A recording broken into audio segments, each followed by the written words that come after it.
to my YouTube channel. Today I'm going to be talking about my experience at Starbucks. I have a part 1 of this video. I talk a decent amount about how to get interviews and things, so you can definitely check that out. I'm going to talk a little bit about everything in this video except why I personally decided to quit. If you want a video about that, I'll definitely do that. But this video specifically is going to be about how you can get the job and what my experience was like working there. I worked there for 2 years, so I have quite a bit of information I can provide you. You can leave me any questions. I will answer every single one of your comments because, yeah, I'd like to be a good resource. Other than that, don't forget to subscribe and give this video a thumbs up. I would love to help as many people as possible, and by giving it a thumbs up, the algorithm will promote this video more and it will go out to more people who can use this video. So let's first talk about how I got hired. So you have to start off with the online application, and if you really want a callback after you fill out the online application, you definitely need to be calling and following up with these stores. Every single store you apply to, which I don't know how many you can apply to, but you can definitely apply to more than one. You know, just go around and call them and be like, hey, did you get my application? And make sure to wait 1 or 2 days and let them know, like, hey, I turned in an application. Are you looking to hire people? Blah, blah, blah. The point is, you want to call up pretty regularly, and you can upload your resume and all this stuff online. And basically, after you submit it, if you don't get anything back within 2 days, you definitely want to call once, and then you can call again within another week. You can also totally go into the store and ask if people are hiring or not, especially some of the drive-thrus right now might be hiring. I don't really know about cafe stores because I feel like their business is probably going to be on the lower side, but you know, shoot your shot. You never know. A lot of people could be quitting around this time. So once you've done that, you want to keep bugging them, and I say this in the least annoying way possible. You want to check back regularly because managers are busy. They have a lot on their plate. So calling more than once a week might be annoying, and you have to also keep in mind the manager's not there 24/7. So if you call and there's a supervisor and the supervisor says to call back, do call back, because sometimes they might leave a note and stuff, and you know, managers can still forget. So like I said, call 2 days after you send in an application if you don't get any calls or texts or emails back, and then you can call back every week periodically until you actually get in contact with the manager and see what's up. And definitely be calling multiple stores. Don't leave all your eggs in one store basket just because it's convenient or close to you. You can always transfer later, but keep in mind that at the beginning you definitely want to be taking all your chances at as many locations as possible. So suppose you finally get an interview. What do you do during the interview? They'll always ask you like a couple of questions to make sure you know about the company. So they almost always ask what kind of drinks you like, and they always ask what you would do if a customer is upset, and the answer is you will always remake the drink, always make the moment right. That's all you want. You want to focus on. You will always do everything to make sure that the customer is happy. That is literally Starbucks motto, I guess. Maybe not the motto, but trust me, as long as I worked in any store, no matter what, you want to make the customer happy. So that is like the major interview questions. Everything else will just be like, you know, good qualities and stuff. I mean, you just want to talk about being patient, adaptable to learning quickly, that kind of stuff. The biggest question, the one that will really just probably determine if you're hired or not, is definitely gonna be the one where they ask you, what do you do if a customer is upset about a drink? I do want to point out though that my manager literally hired everybody. You could be pretty bad and she would still hire you. So I don't know what other people's interview processes are like. My interview process was like that, but my manager already decided before I came in that she was hiring me. I have met other managers who are way more picky. So you have to also keep in mind that a lot of managers want to try and hire people who will stick around long term. What's the point in investing in 30+ hours of training if you're not going to stick around? So if you say something along the lines of, I just want to keep this job for another 6 months, you might not get hired. And it definitely just depends on the manager. If you have a manager like mine who literally hired everyone, I guess it doesn't matter to her. But if you have a manager like the one I had when I was in college, she definitely wants to make sure that she's investing properly in good employees and people that are going to get along with the other people in the store. So those are other factors that are out there that you might not always know about and that I can't really predict, and there's only so much that's in your control, so you just want to focus on what's in your control. After the interview process, you will get training. So you're going to get training on multiple things, including making drinks, but also the general process of how to deal with anything. There are multiple roles when you work as a Starbucks barista. You know, you can be ringing people up, and there's a warming station, there's a customer service station, there is the drink making station, and there's sometimes a second person there. So there are all those roles, and you're going to learn them. You're supposed to get at least 30 hours of training. My manager didn't even give me that much. Unfortunately, I didn't get that, so I kind of had to learn on my own. But just so you know, if you are not getting trained on these things, you can ask. You should get one-on-one training with a barista trainer who will teach you how to make these drinks and things, and that should definitely help you. And if you're not getting that, you should definitely talk to the manager and be like, hey, in the manual it says I'm supposed to get this, and talk to them, because it sucks, the feeling of not knowing how to do anything. And I felt so unknowledgeable and I felt like I couldn't ask questions, but I'm just saying people are fine when you ask questions. If you don't know how to do something, always ask. You want to make sure everything is kind of a learning experience. Now I'm going to talk about my experience at Starbucks. So the store I was hired at was okay. Like the manager, like I said, hired everybody, but I have to say I didn't feel a close connection to anybody in that store. I did not enjoy coming to work. I felt bored. I was not really taught well how to do anything. I was not taught how to make drinks. I would never got trained with a barista trainer one-on-one on how to make anything, so I was incompetent at making drinks for a long time until I finally learned by working at another store. Basically, when you work at Starbucks, you can work at other stores in the area as a bar and partner, and that definitely helped me because I was like, yeah, I don't know what the heck I'm doing, you want to help me? And so that helped me, you know, up my game, blah blah blah. I just felt like everybody at my store was just kind of, nobody was like really friends except for the people who had been there for years, and there was only like 2 or 3 of them. I just didn't feel like it was a healthy work environment. I just didn't have fun. In contrast to some of the other stores I was bar and partners at, you know, the managers would buy us pizza when we were working particularly stressful days, and I could really tell that they were looking out for us and they were understanding, and I could have conversations with them and it wasn't like some fake conversation with the manager. They genuinely cared about me.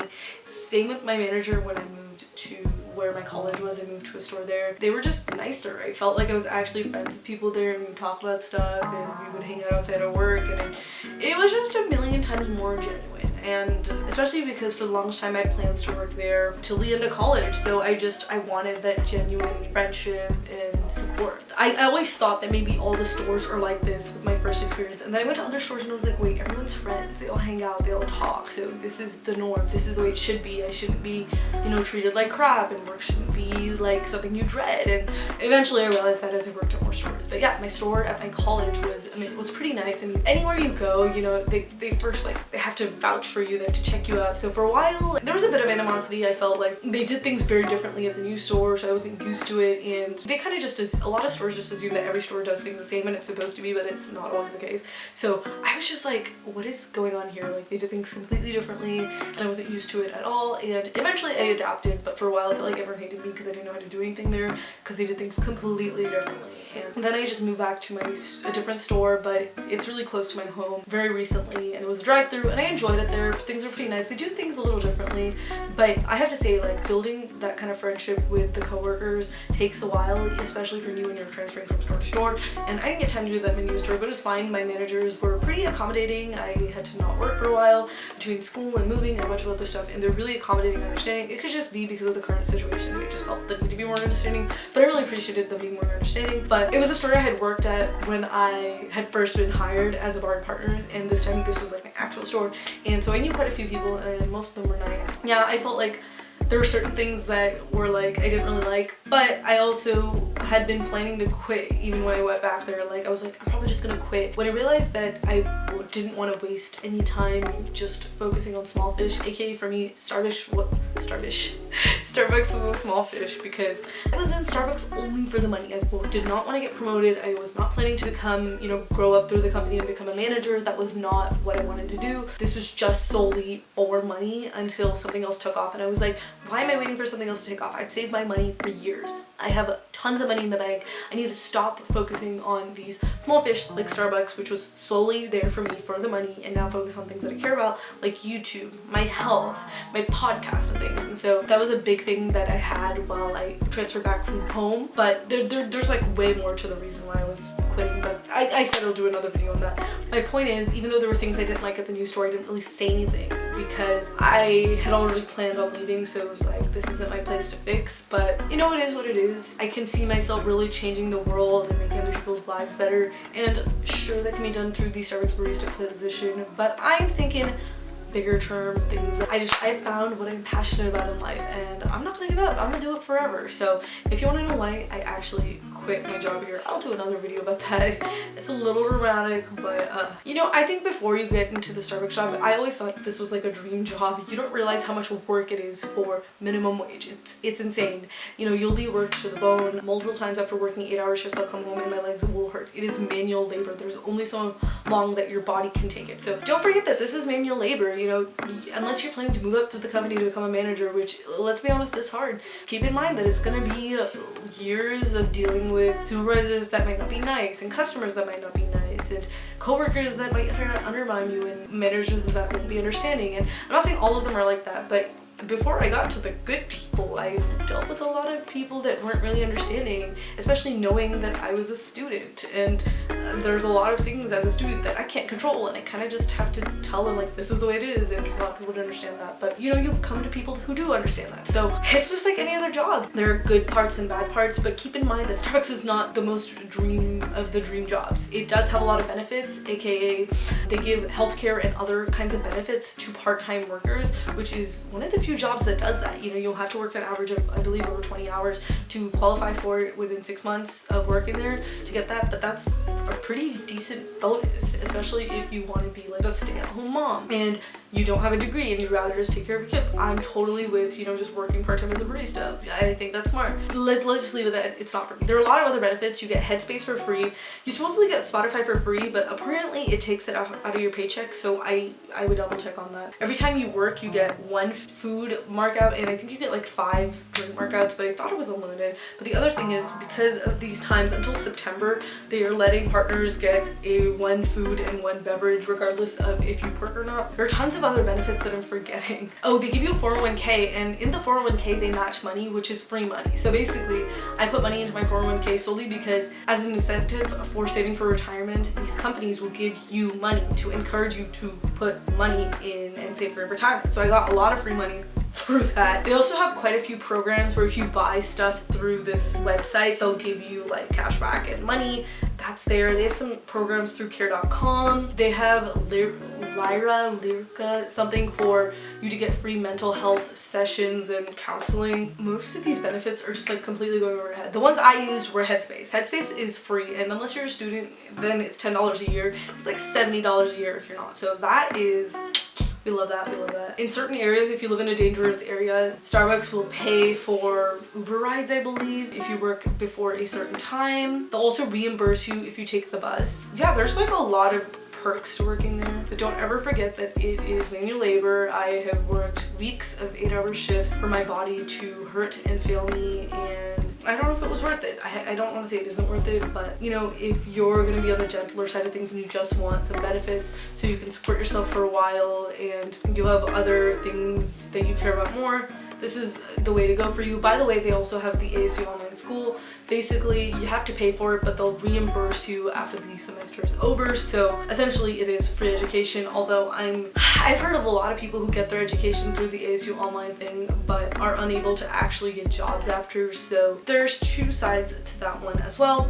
But I just wanted you guys to know that there are quite a few benefits to doing it, but please just check out and do your research before you decide that this is the job for you and you should drop out of a different school, because I know tons of people who have tried to get their degree online and it's still really hard. I'm not saying ASU is a bad school, but I had a friend who got a degree, his degree in psychology from ASU, and he still works at Starbucks, and it's been like 10 years and he's not been able to get a job. So it's rough. So make sure you check out and do your research before you decide that you want to put all your eggs in this basket. My experience at Starbucks has been very mixed. There are good people and there are bad people, just like any other company. So like I said, decent amount of benefits, decent, more than a lot of other companies, okay? But don't forget that if you do work and you're getting mistreated or you're not having a good time there, you don't have to stay. You have other options. That's it for this video. Don't forget to give this video a thumbs up. You can also subscribe to my YouTube channel. I post content 3 times a week, so I'd love for you to join this community. Like I said, leave any comments you have for me below. I will respond to every single one of them. You guys can also check out my Instagram and my podcast. All the proceeds from my podcast go to the BLM movement. So yeah, just stream it for free.